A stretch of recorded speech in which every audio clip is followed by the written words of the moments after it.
The two sides of Paul Kagame now is what we're trying to look at. Yeah, the two sides. The two sides. Yeah. Paul Kagame, strongman of Rwanda.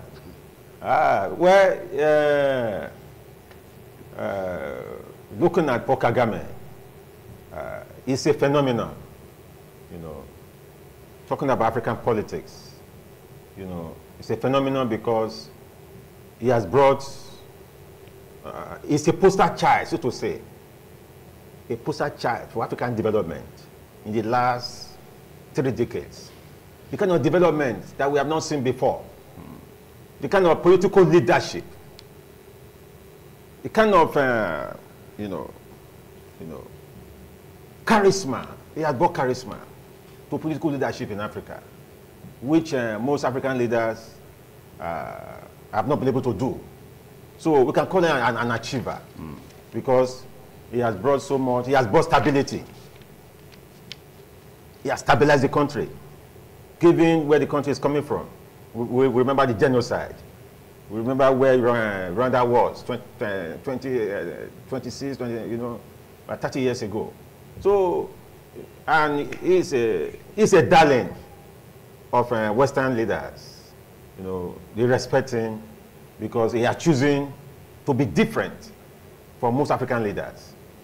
But one thing that is not going for him is the fact that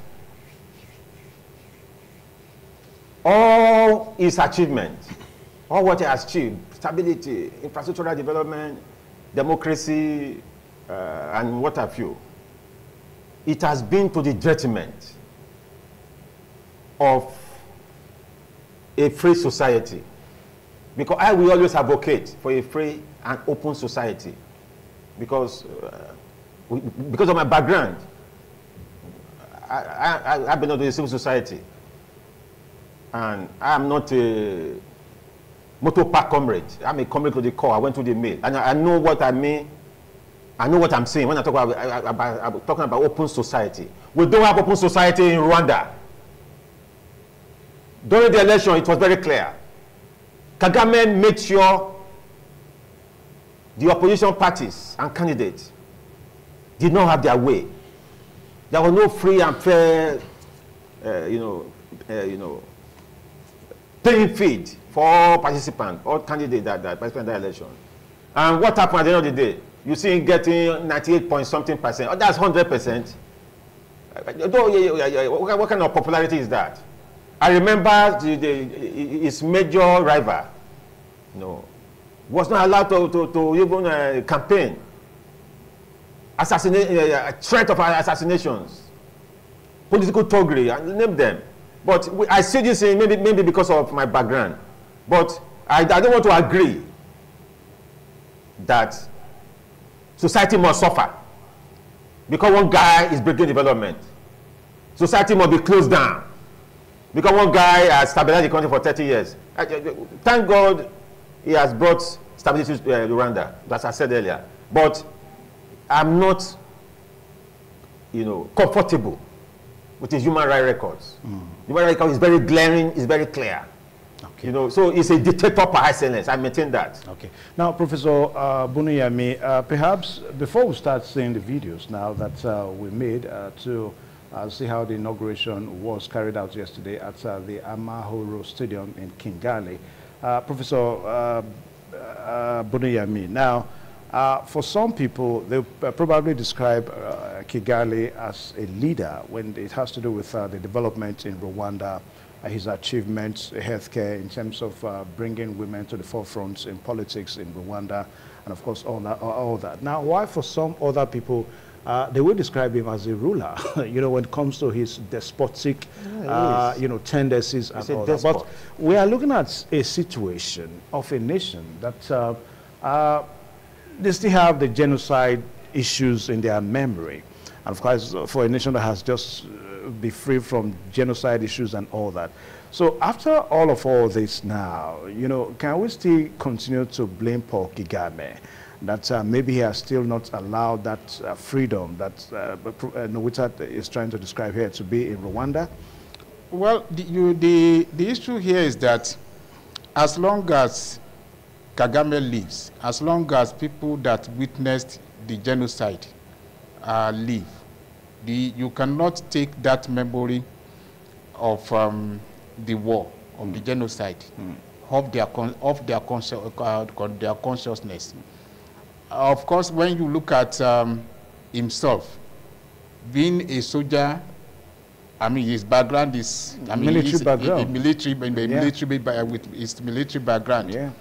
He will always possess that tendency to rule it. I mean, to rule over everyone through every means, repression, oppression, subjugation, as the case may be, in order to make sure that he drives home his own ideal, his own leadership. His own leadership. Yeah. So that at the end of the day, the major aim of taking over leadership then will not be defeated. And then looking at it again from the angle of the fact that in terms of population, you have the Hutus much more than the Tutsis, and as the case may be. You see, when you have this kind of scenario, he himself belongs to the minority group. The fear may be there that those his opponents, majority of them may come from the opposite majority. And the moment they are allowed to come up, automatically, in terms of vote, in terms of anything, they become dominant over these people again. And he may also be nursing it that these persons probably belong to the old school of the people that initiated this genocide and may continue the repressive nature of that characterized the genocide. Yeah. Now, in order to avoid all that, he may want to rule as many years as possible, so that at least this mentality will be of the consciousness of majority of people. And look at it again from 2020, from 2000, that he started ruling officially as a president. It's 24 years now.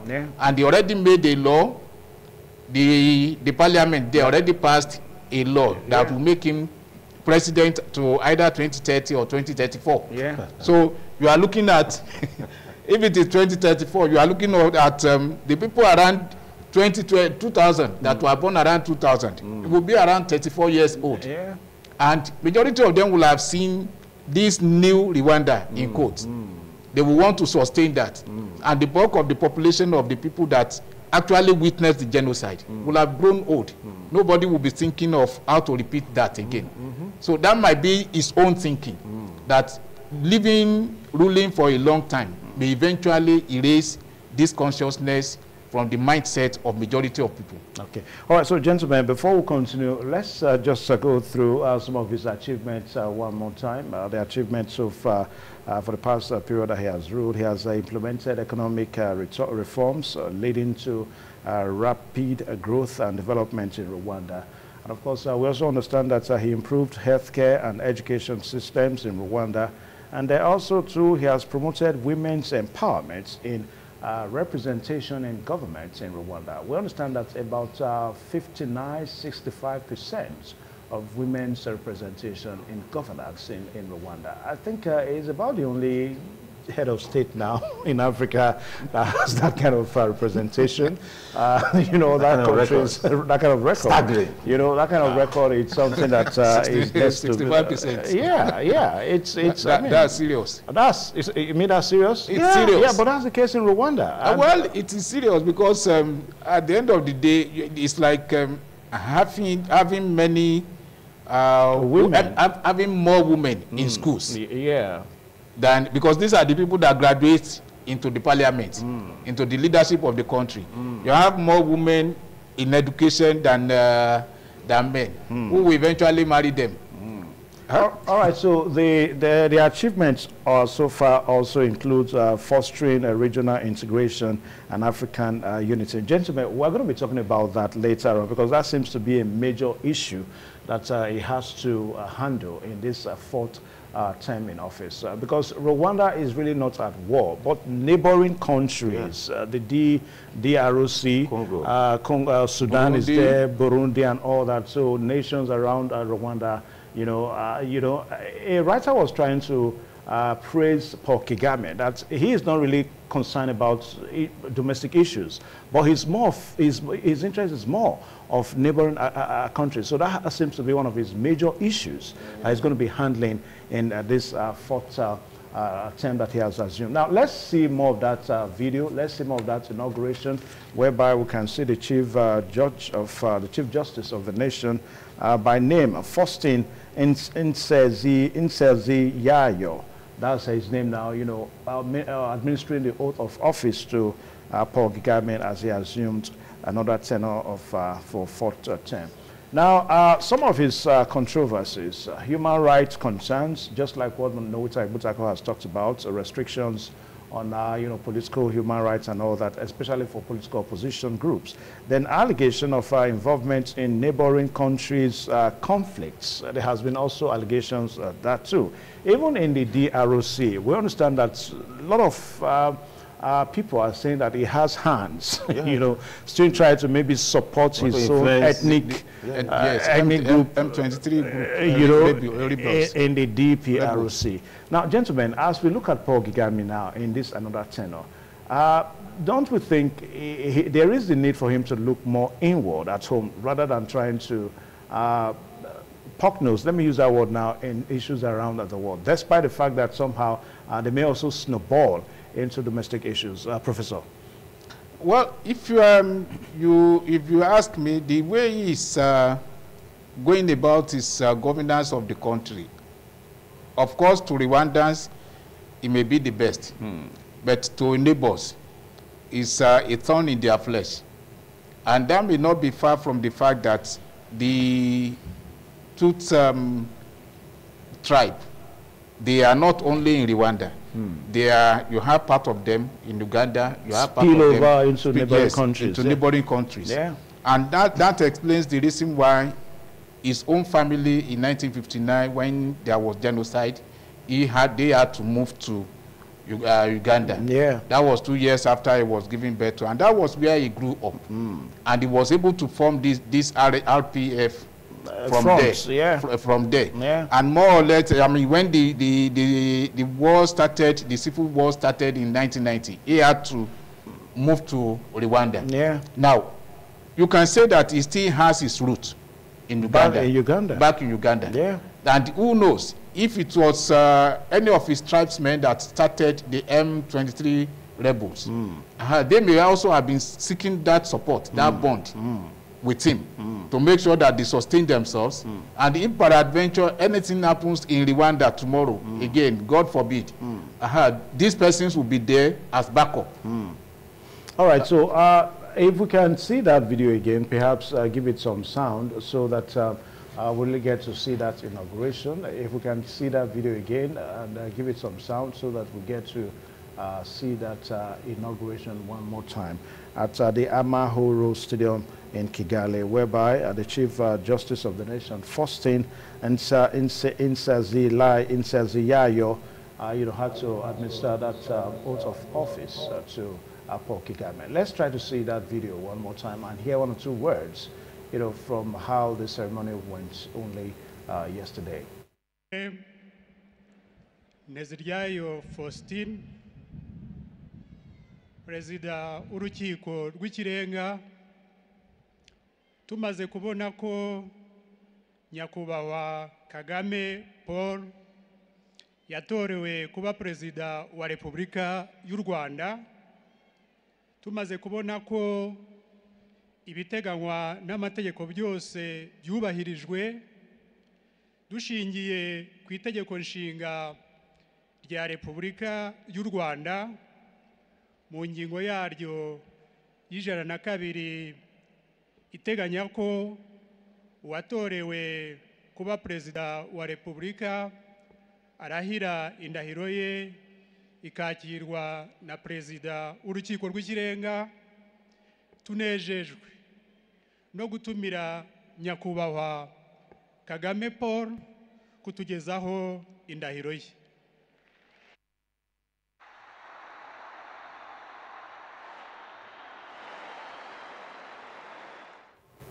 All right, so there's actually a part of that where English was used to interpret what was said. That was the Chief Justice of the nation in Rwanda, Mahoro, at Amahoro Stadium in Kigali, forcing Inter Gilayo, offering the oath of, offering the oath to President Paul Kagame in Rwanda there. Now, gentlemen, a while ago, we're trying to look at the need for Paul Kagame now to remain focused with issues at home more than issues outside. Now, for him, I mean, these are issues that also snowball back to Rwanda. But even as he does that now, do you think that he may be doing the mindset or the interest of an average Rwanda back home? He's president. For me, from his antecedents, he's president for life. Not for life now. No, by 2030. Tell you that. No, by 2030 in Africa. Except if another legislation is going to come in on board. Africa.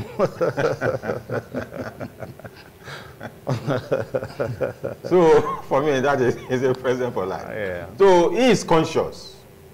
He is a pragmatic leader, because if he's not a conscious person, if he doesn't have blueprint, if he doesn't have mission or vision, Rwanda will not be where it is now. So will I say a benevolent dictator? A dictator that is giving some good governance to the people. a leader who rules. That's one way to look at it now. A leader who rules. He's on top of the situation in Rwanda. Yeah. He's not a deficit ruler. He's in charge. He's conscious. He knows what is happening. Because he has gone through it all. He was quite young when, the country went to pieces. And he's been part and parcel of the challenges in that country. So, and now he's in the cockpit of power. So he's conscious. He knows what he's doing. He understands the game. He knows how to play the game within and outside Rwanda.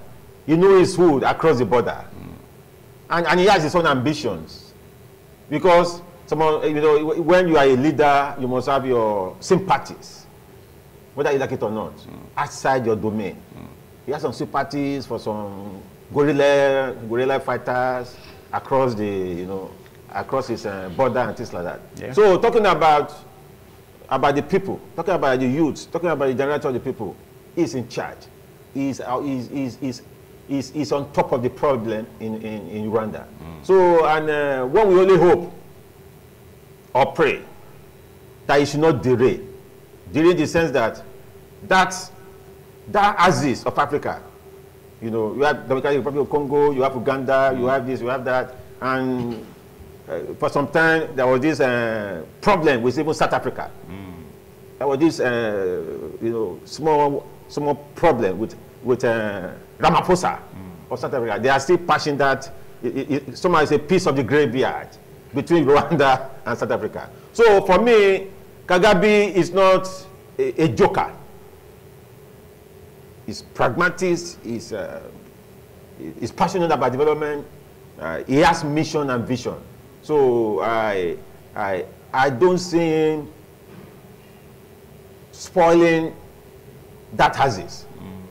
Spoiling the axis in the sense that talking about relationship between nations, neighboring nations. Yeah. He has his interest. He may not like Ramaphosa, for instance. He may not like the guy in the Democratic Republic, for instance. Congo, yeah. So, but I think so far we want to hold him, not to spoil the game. Not to bring insecurity to that zone. Because if there is problem, if there is relationship problem with neighboring countries, it will snowball to Rwanda and something. But as I said, he is conscious, he is passionate, he's on top of the game. He knows what he's doing for now. The only thing that is not going for him, I will continue to maintain it, is that now he's back, fourth time president of Rwanda.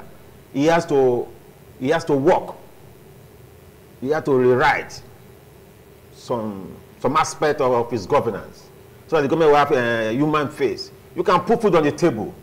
You can increase the gross domestic output of that country, economic development and things like that. But I still maintain the fact that if that society is not open, that's a problem. Because democracy, by what we know, since it is a thing across the world, in America, in Europe, the democracy must give room for open society. Yeah. So I want to challenge him to work on his human rights records, and even if he's afraid of people, maybe other ethnic group want to torpedo his progress, but he should be grooming somebody now. Because that's what some smart leaders are doing. We understand that Paul Kagame is already grooming. I think there are feelers that his son, one of his sons, has already been groomed now to take over from him. So that is going to extend the Kagames to another 60, if not 100 years in office. Now, gentlemen, we are going to be, kind of setting the pace for Paul Kagame now, if you like, giving him what to do, things to achieve more, even as he resumed office yesterday as the president. Now, where can we really start from when we talk about, setting agenda for Paul Kagame? Professor Bola Yami. Well, one would expect him to, by now, sustain the tempo of development in the country, stabilizing the country the more, spreading education to the nooks and crannies of Rwanda, and also sustaining the health potentials of the nation. With some other development that he has achieved, one will expect him to continue to do all that. And in addition, by now he should be grooming some persons to succeed him. Though we heard from the background that he's already grooming his son, and that would be too bad. Because let us, when you say grooming, because he's preparing his son to take over. Yes. No, what I'm saying is that must he have to groom? Should it not be the system, the Rwandan system that should groom, that should be looking for someone? That's why it's the top by excellence. The Rwandan system, nothing stopped them from grooming people that will succeed them in their respective positions of leadership. Yeah. But for him, it is more paramount. Because in the first place, projecting a period of 15 to 19 years, from 2015 I'm referring to say that he will be there till this time, is like he feels that as long as death does not strike, he will remain there for life till death comes. And that to me, it's like telling anyone that whatever intelligence or whatever contribution you have to change the society, for better than the one he is doing, keep it to yourself. And if we now hear presently that he's already grooming is one of his children to take over from him, that will not be good for the entire nation. Okay. Because it will be like turning the entire nation, the entire leadership to a dynasty. And it will also mean that he would want to use everything possible, every means. To sustain that. To sustain that. Yeah.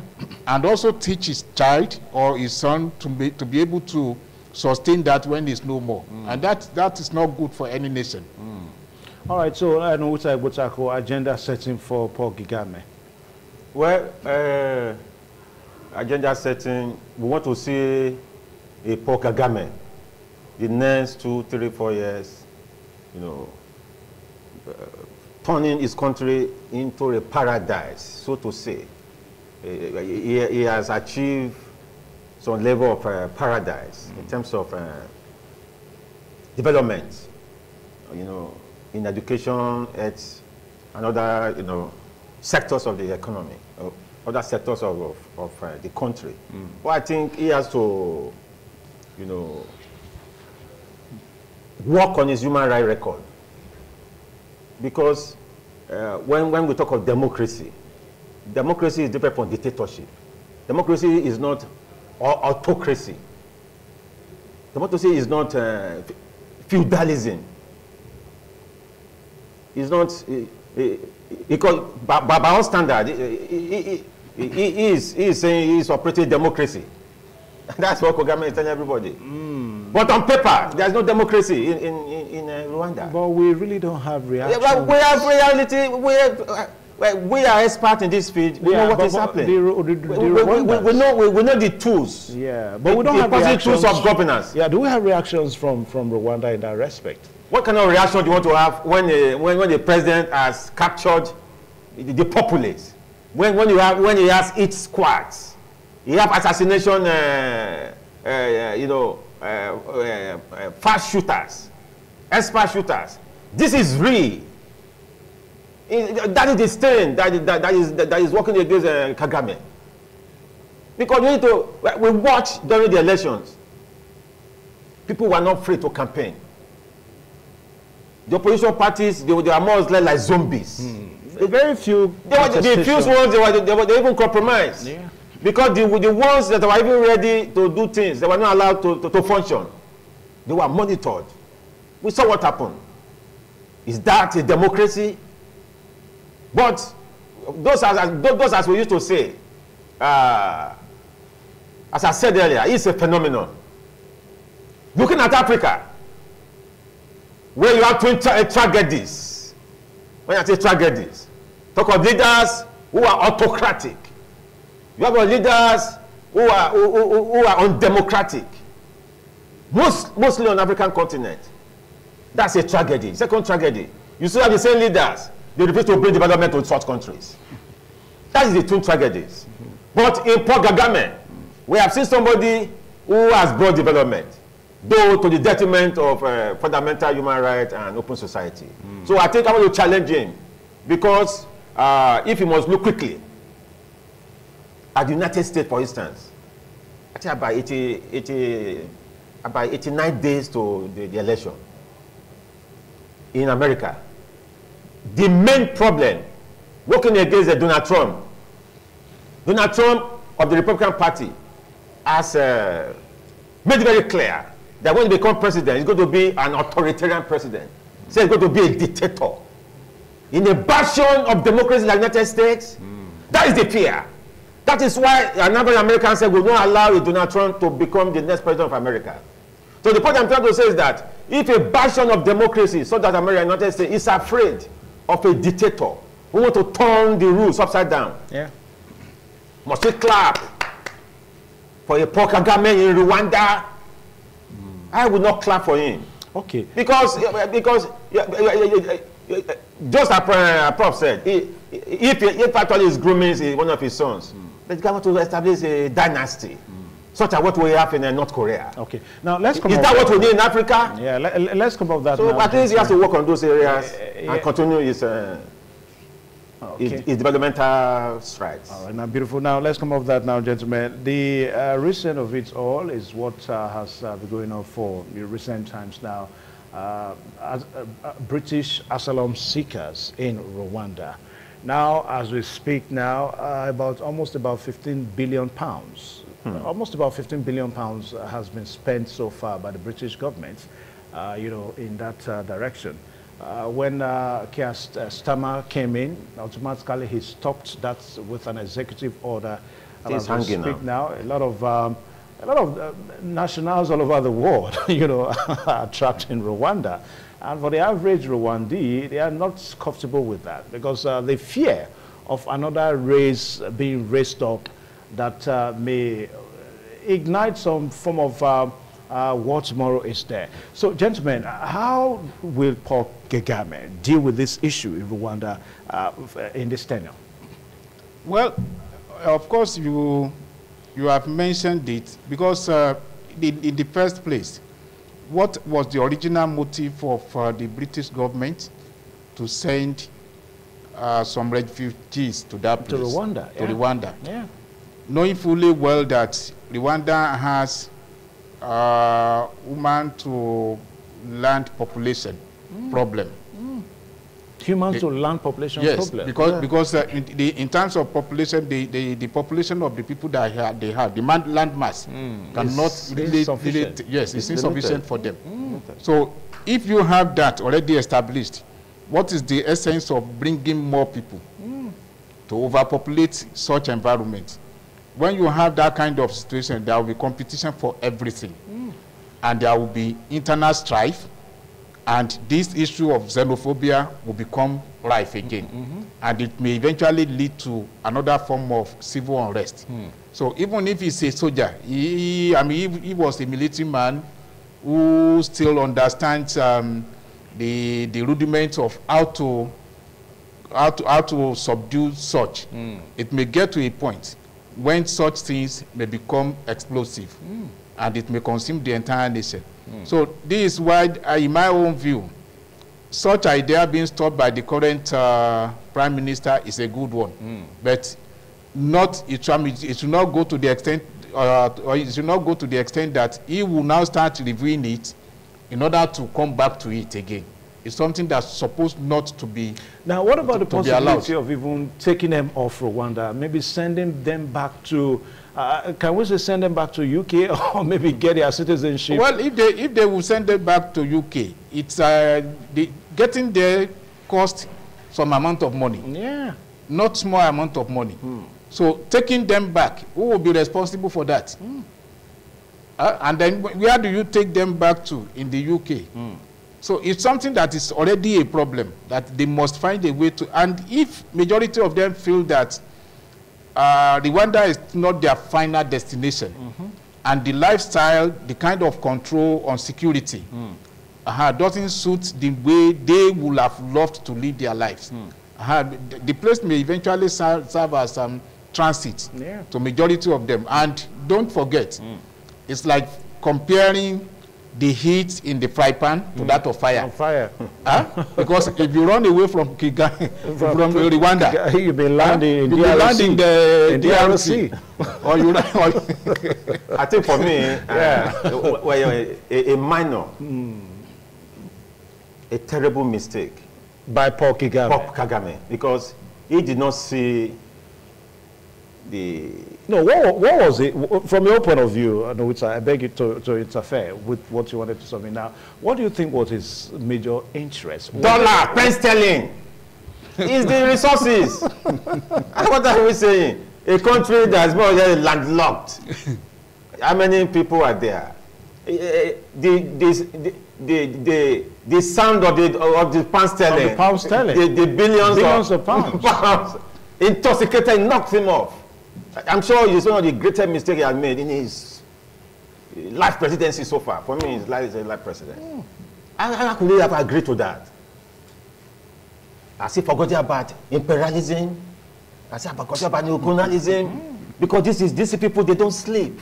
Of course. If they see an African country coming up, they want to come and bring something to Popado, to turn the table upside down. So how Kagame did not see that. He made a terrible mistake. But he has to sit tight now. How will he do that?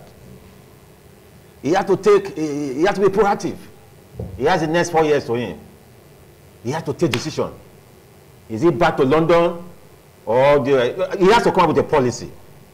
I think that is the way to go. Kagame has to put off his thinking cap. He had made a mistake.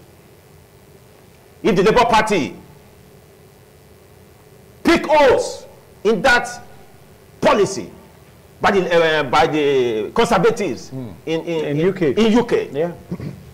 The Labour people, if they could pick holes, if they disagree with that kind of one policy. of the reasons why the conservatives lost. They lost. Yeah. It was a landslide for Labour Party and the other minor parties.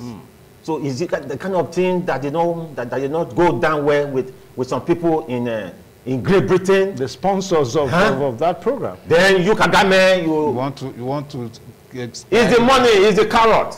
Take it from me. I am a international conflict resolution expert. There must be something enticing.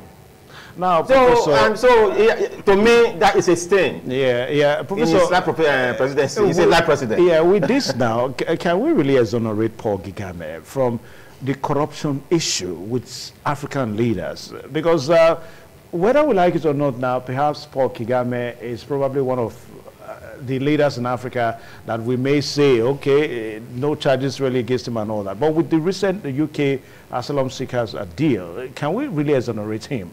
Well, the one may not, nobody, I would say, is completely pure. Yeah, Just like you will say that there is no, sorry for using this, not because I wanted to sound vulgar. There is no, yes, you open. Yeah. You not see shit. Maybe in some cases, don't use that word here. Yes. Maybe there's no virgin in the maternity ward. Maybe for some, the deeper you go, the messier it is. It is, yeah. So he may also have his own court in the issue of corruption. I'm not trying to contest that. But be that as it may, the issue of money being used to entice him into taking such decision may not also be far from the fact that anywhere, any African country, no matter how small the country is, they try as much as possible to advance.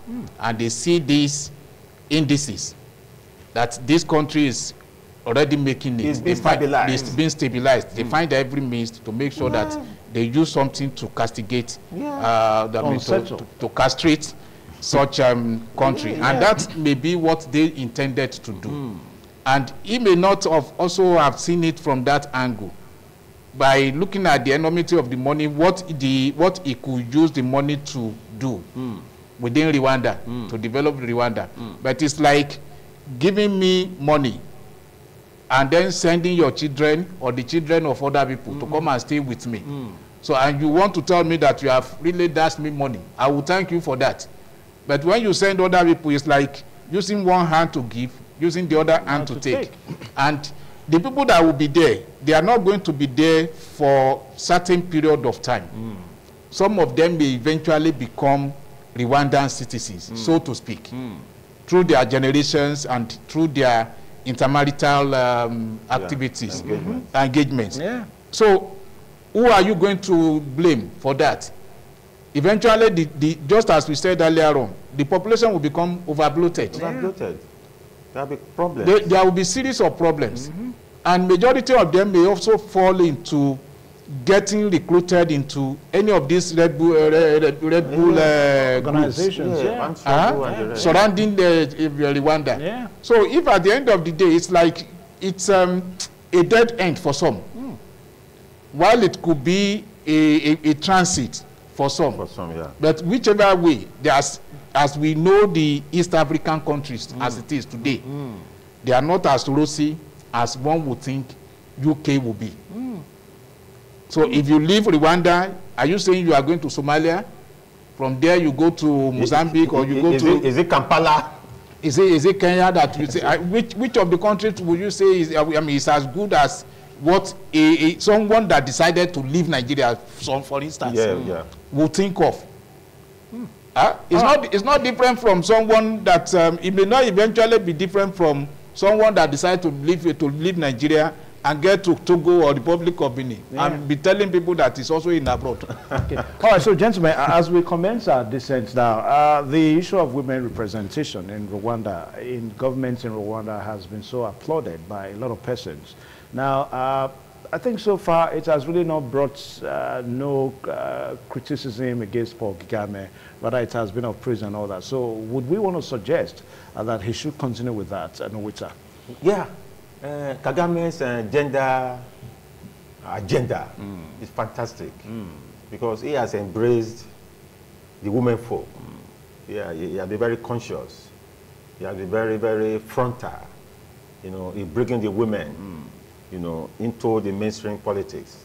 In fact, there are a reasonable percentage that allows the women to come to the political offices. The Girl Child, they have fantastic programs for them. And so he has done very well. Is this something that you probably recommend for other African nations? It's a good thing. Maybe like country like Nigeria? Without popularity? Nigeria, the gender agenda is nothing to write home about. How many women presidents, how many women governors have we had? Ministers, governors. I think the draft of the Nigerian constitution, some people already think about constitutional, they are talking about constitutional reforms now. I make a Yaku, we were talking the other day, he already advising Tinubu to set up a national constituent assembly. So if such things is being looked at, I think they should look at, they will touch the Constitution so that they will do, they touch the clauses and insert proper clauses and progressive percentage that will capture gender, sensitivity. Yeah. It's a good one. Okay. So I think Nigeria should look at that. No, okay. Because the women, they are talking about voters and voting in Nigeria. The women, they have a chunk. They are a chunk in the electorate in Nigeria. So I think we should consider them. Okay. Now, Professor Ayinde, what are your parting words on this topic today? Well, I wish Kagame well, and I hope that all the various developments he has brought to Rwanda will be able to sustain that, so that, excuse me, the next 7 years will not be years of regret for Rwandans. And as other African countries are looking up to him, I feel that majority should also find a way to copy him in terms of being straight, being pragmatic, really following his ideals and facing the reality of the new world. Okay. All right, so Nowita Butako. Well, certain agenda. Paul Kagame should bring more human face into governance. He has done so well. He's a poster child, as I said earlier, for African development. He has challenged most African tyrants, the most tyrants on Africa, African capitals, who neither bring development, who neither bring anything, or who are autocratic. I think we are going to challenge African leaders that is to emulate Kagame by transforming the society, by bringing vision and mission to play. So Kagame should work on his human rights records Issues. and open the society. Yeah, to be a free society.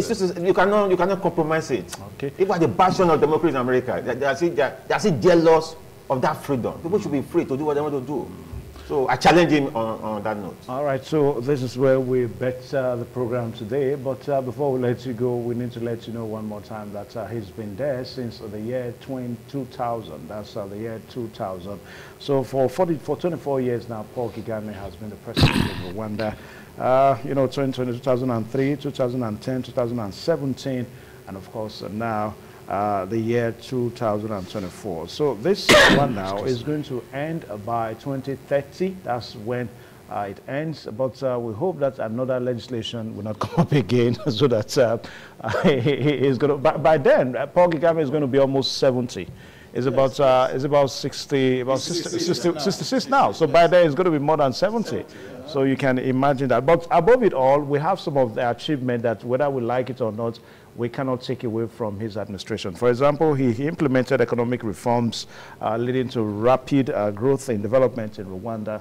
And of course, he also improved the healthcare system and education system in Rwanda, also promoted women's empowerment and representation in government in Rwanda. That's a big kudos to Paul Kagame, and why we're also told that he has also fostered regional integration to enhance African unity. And so many controversies too. The human rights issues are there, which Nowita Butako has been hammering on since. The human rights issues in Rwanda is not really impressive. Then also, we also understand that allegations of involvement in neighboring countries are also issues that people are not so comfortable with as far as Rwanda is concerned. Paul Kagame is concerned that he has been, going into issues of neighboring countries that are not supposed to be. Well, we want to say thank you for watching this program today, Africa Discourse on Independent Television. Until same time next week, my name is Evan Sunukuge. Goodbye and God bless you.